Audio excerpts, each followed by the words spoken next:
and welcome to another edition of Quoth the Raven, Lewis Brightraven. I'm your host, Lewis Brightraven, 28-year veteran of comic, science fiction, fantasy, horror, and role-playing games as a writer, illustrator, and editor. We are doing Booktober 2020. Basically, I'm just reviewing comics and other books and stuff like that daily for the rest of each day for the month of October. Doing that instead of October this year, mostly because I just didn't feel like I had the time to do it. So be sure you hit the like and subscribe buttons on the screen below on Facebook or YouTube for updates. I appreciate it. And we're going to go into our questions because I had a couple questions since this earlier episode.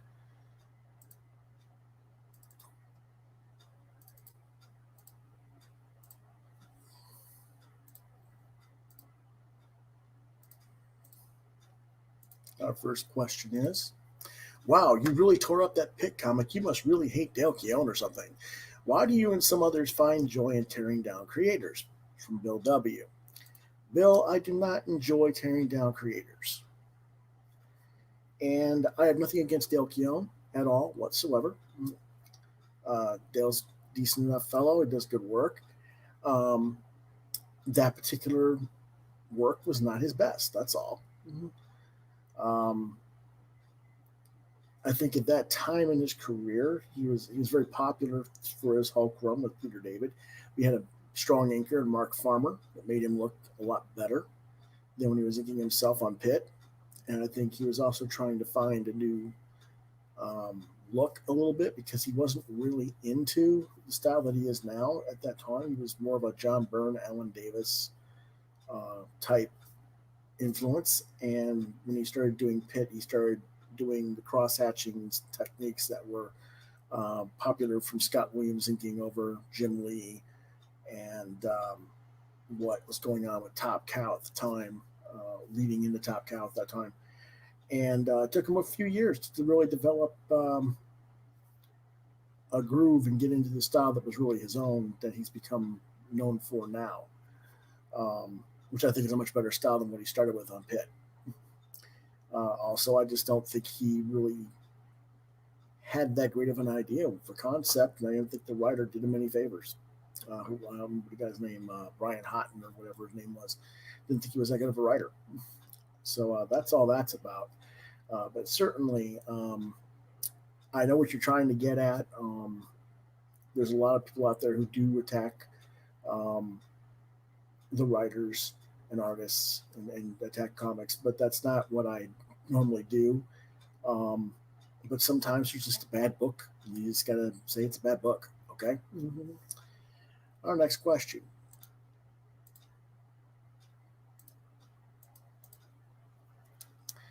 is from Anonymous. And they ask, have you seen some of the commentaries made on other podcasts of late, particularly Sweetcast, about the anti-Comicsgate gatekeeping stuff? Yes, I've seen it. No, I'm not going to comment on it that much right now. I'm going to wait a little bit. I have other things I want to talk about. But basically, Clint doesn't get it over there at Sweetcast. A lot of people don't get it.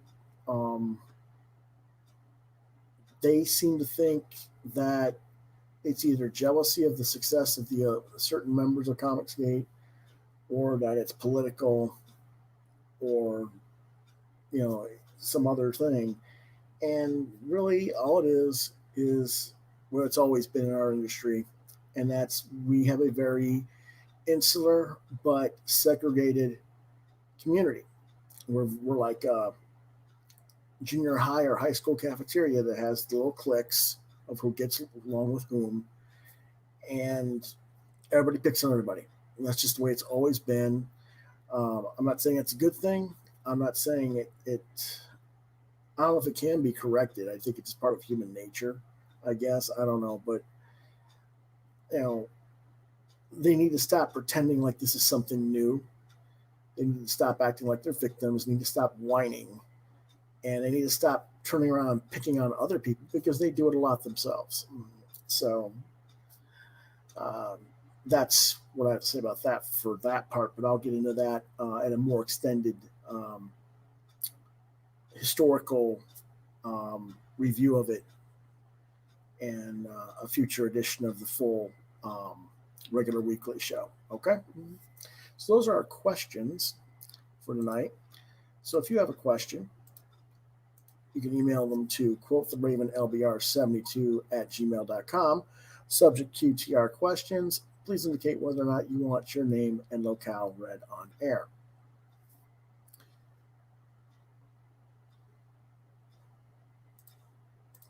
Okay, let's go ahead and get to those reviews, shall we?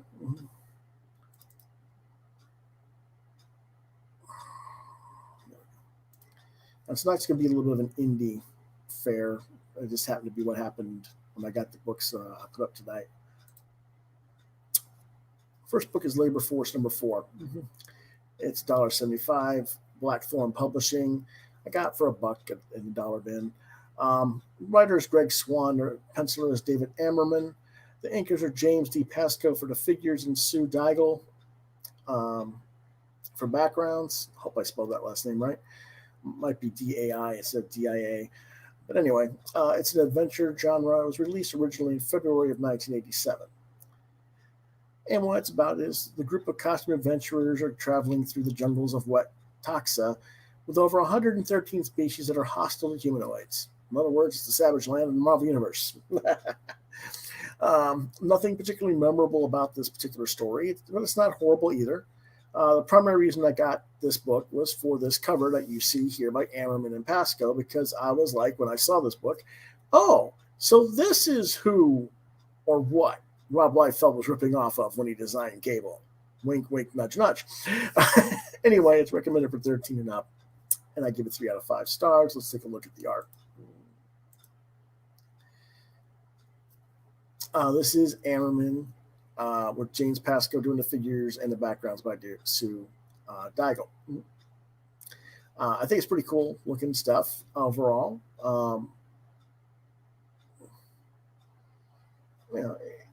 It's a nice little black and white comic that they had commonplace in the independent comic scene back in the 80s.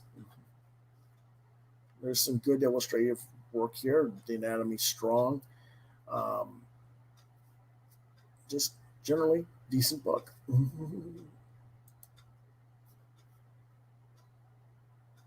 there they are out in the jungle, and the professor saying, "Don't touch that. What seems to be a butterfly. It's not a butterfly.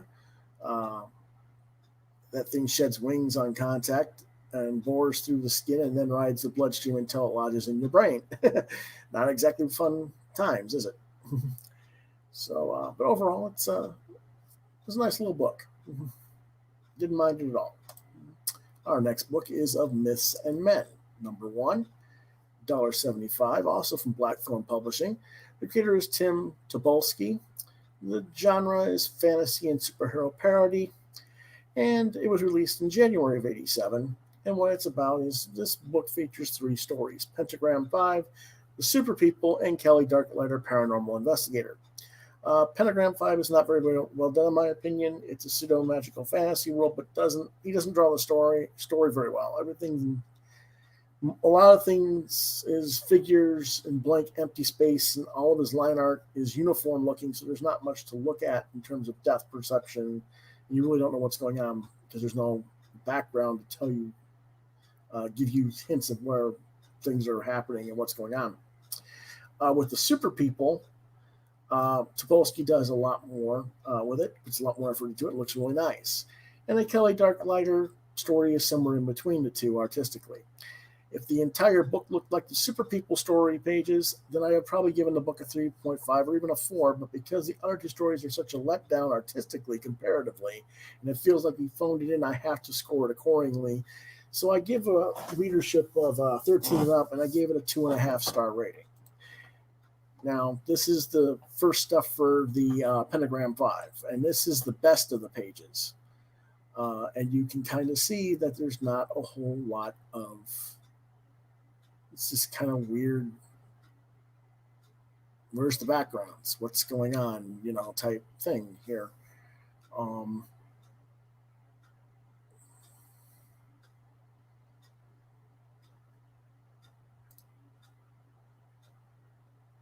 this is a little bit better again, but it's still, there's not a whole lot of background. There's not a whole lot of anything. Okay, kaboom! What kaboom? There's no wall here, just blank space. All of a sudden, kaboom!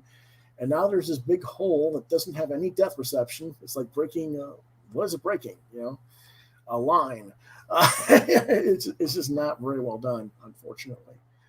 But then we get into his actual super people stuff, and you can see he's done some work here. Everything's got um, nice, decent background. He's got shading from the ship on the planet. He's got um, different chairs that are floating. But yes, okay, but you can see that they're all consistent in the design of the ship. Okay, everything's looking pretty decent here. The ground pound thing is something I'll come back to in a moment.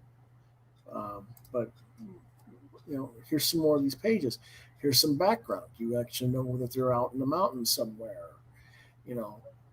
Here comes their transport ship, and they're talking, and okay, and now they cut back to a different place, and okay, we know that they're in a building. We know there's a tank of some kind. We know that there's a barrier here. We know, there's something here. Okay, that's much better than what was in the first story.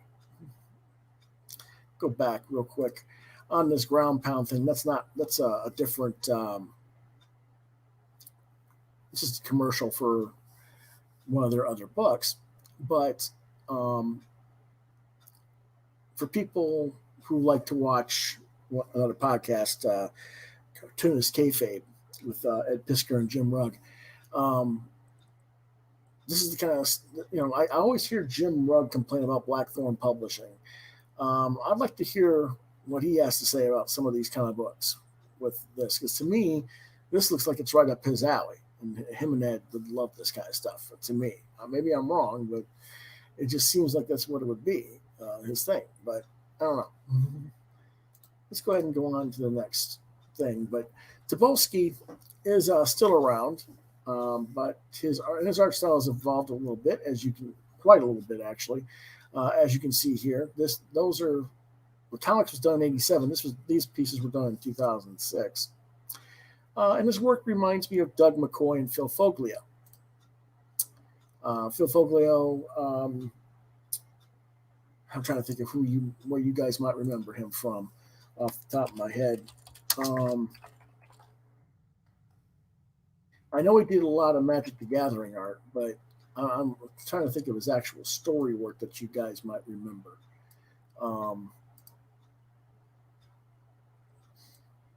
Let's see. What's New with Phil and Dixie for Dragon Magazine? You probably remember that. I know he did some Angel and the Ape for DC Comics. I'm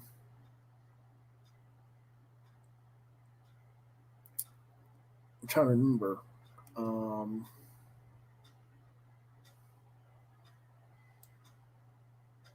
Xenophile, which would be the erotic series he did. Girl Genius, that's what I was trying to think of. Girl Genius. So that would be the kind of style that this guy reminds me of. And Tim is still around. He's a mainstay in the underground indie comic scene, and I'm happy I discovered one of his earliest publications. The series of Myth and Men only lasted 2 issues, but that's to be expected in this particular era of independent comics. Our next book is Wally Wood's Thunder Agents number 5 for $2.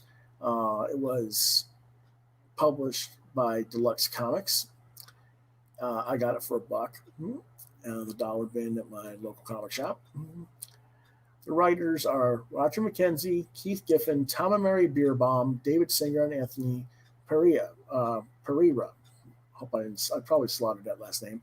The pencilers are Jerry Ordway, Keith Giffen, Mike Harris, John Statama, Ron Lemon, Mike Witherby. The inkers are Rick Bryant, Jose Marzan Jr., and Bob Pinaha. The colorist is Patty Cockrum for all of it. Genre is superhero, and it was released originally in October of 1986. There's 4 stories in this book. The first one by Roger Mackenzie and Jerry Ordway is about the agents, particularly No Man, the blue-skinned guy depicted on the cover, going to the moon to stop some villains on the moon. The second is a rather terrifying tale of Lightning. That's the guy with the yellow face mask and goggles there on across the left side of the page there. He has a stalker who's been killing off all of his civilian friends, and now he wants Lightning to take him on. The third story is about Dynamo. That's the guy in the top of the list of the heads along the side.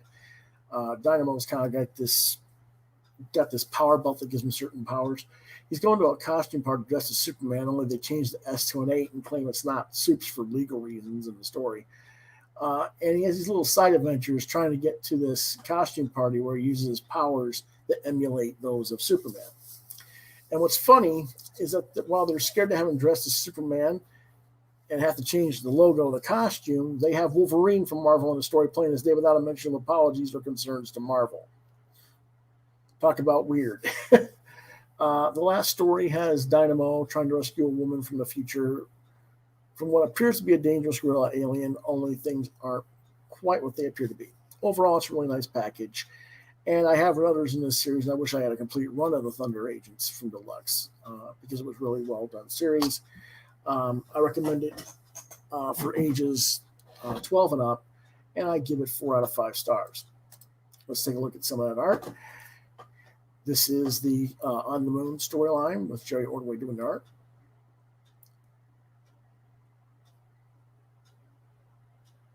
Very nice Ordway stuff. The colors are a little bit dark, but I think that's true of all this particular book. I just think it printed dark. I've seen Patey do other things color-wise, and it didn't run as dark as this. So I'm pretty sure it's just the way this particular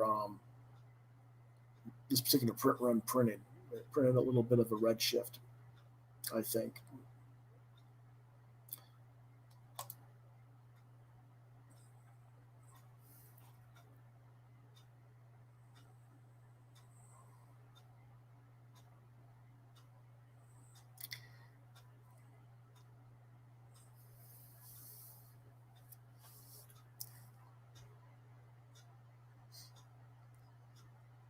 Some more art here of the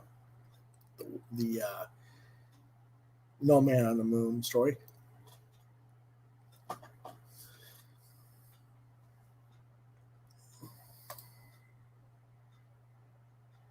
Still some more of that artwork.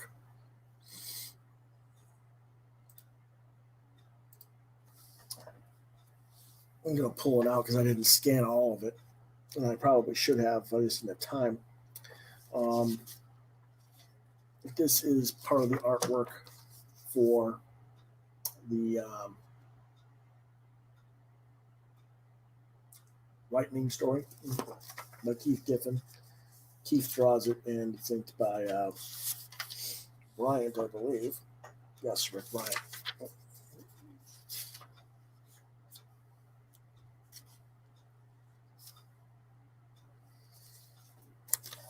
And you can see a list of the people that the killer's killed, and who one's left, and Lightning's trying to get to him, and he doesn't get there in time.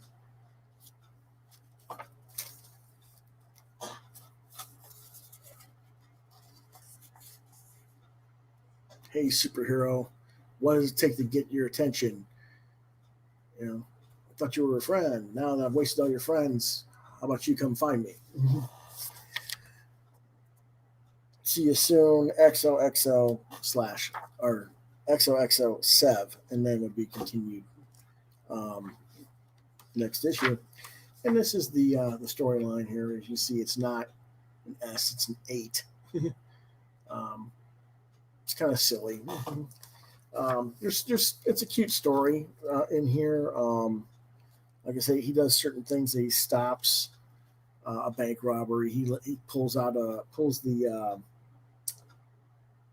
with all off the wall hinges and stuff and that. But uh, like I said, here's Wolverine right in the smack middle of it.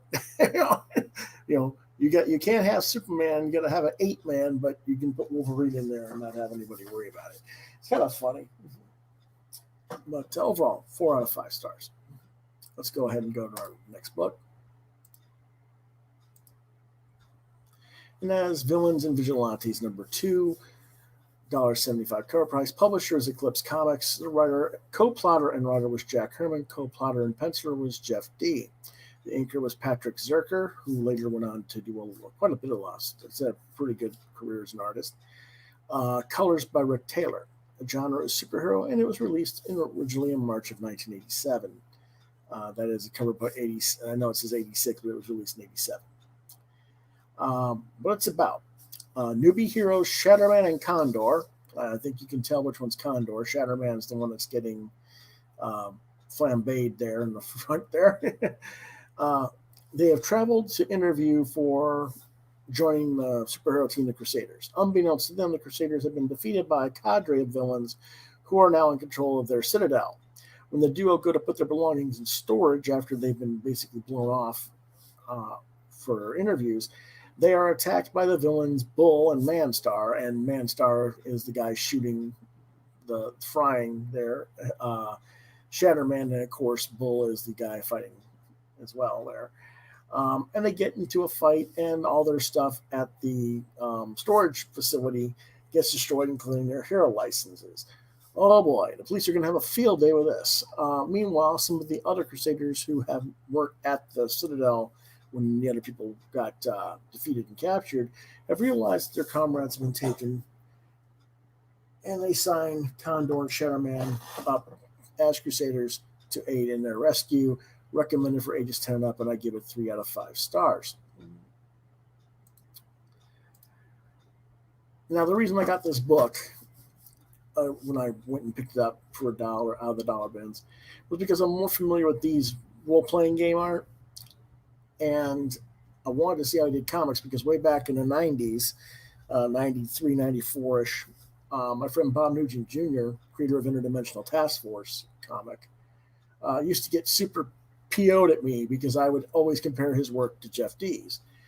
And actually what I used to say was Bob was 1 part Jeff D and 1 part Jim Lee, to be more accurate. Okay, Bob, if you ever see this video, and I don't know if you ever will, but and I know it's been 25 years too late in a way, but I get it now. I get why you got mad at me now. I'm sorry. You win. I'm not afraid to admit when I'm wrong. I just, I never really understood what it was, why he got mad about it. And now, to be fair, I was comparing these pinup art stuff from the gaming. But I get where Bob got mad. This is some of the interior art, though, from the comic. And it looks nice. It's decent enough work. Some of the characters are interesting. These are the villains who have already taken over the Citadel. You can see they're putting the Crusaders in containers and knocking them out with gas. Outside, Shatterman and Condor are waiting to get inside to be interviewed, type thing.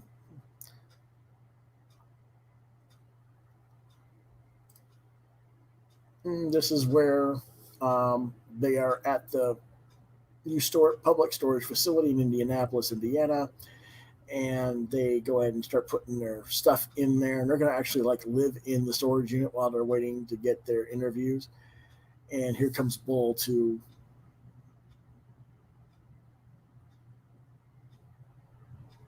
attack them. Now, I was trying to find some of Bob's art from ITF, but I wasn't able to. So I'll do it again in the future when I can find some of his art. But this is the stuff that I was comparing Bob's art to. And you can tell, this is Jeff D. This is stuff from 81, 84, 82, 83. The pinup stuff that he did for the Villains Vigilantes role-playing game. And you can see here, this is a much different art style than what was in the comics. This is much more detailed in the Vern Perez Veda comics style of art um, than what appeared in those comics, that pages I just showed you. But clearly, Bob thought I meant the comic book, and the comic book is, well, I don't know if Jeff D just wasn't much of a comics illustrator, or if he wasn't going full pencils, or if Patrick Zucker just wasn't a good inker for him at that time, or what the situation was. But eventually, we will return to this so that I can show you guys the difference between Bob's art and Jeff's, and you'll see why I made that comparison someday. Maybe even this Thursday. I don't know. It depends on because it has to do with my college years, and that's what we're talking about this Thursday on the regular weekly episode of Quoth the Raven. So, with that being said,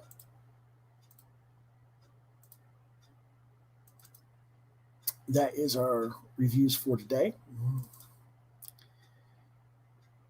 We will be back tomorrow. I don't know exactly what time yet, but we're going to review 3 books, actually 2 books and 1 large collection of books.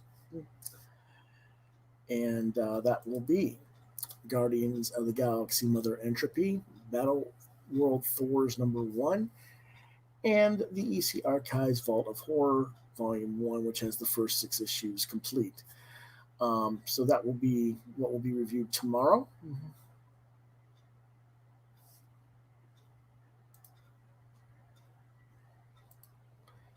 And with that being said,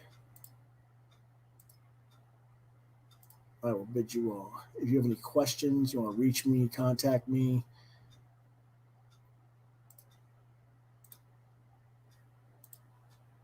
You reach me at Facebook at Lewis.BrightRaven, on DeviantArt at deviantart.com/BrightRaven, on YouTube at Quoth the Raven Lewis BrightRaven, at Gmail, Quoth the Raven LBR72 at gmail.com, and Lewis BrightRaven at yahoo.com if you can't reach me at the Gmail address. The regular weekly podcast airs Thursdays on 9 p.m. Eastern Standard or Eastern Daylight Time. We will see you again tomorrow sometime for day 14 of Booktober, and then we'll see you again on Thursday twice, once for Booktober and for the weekly podcast. Until then, have a good night.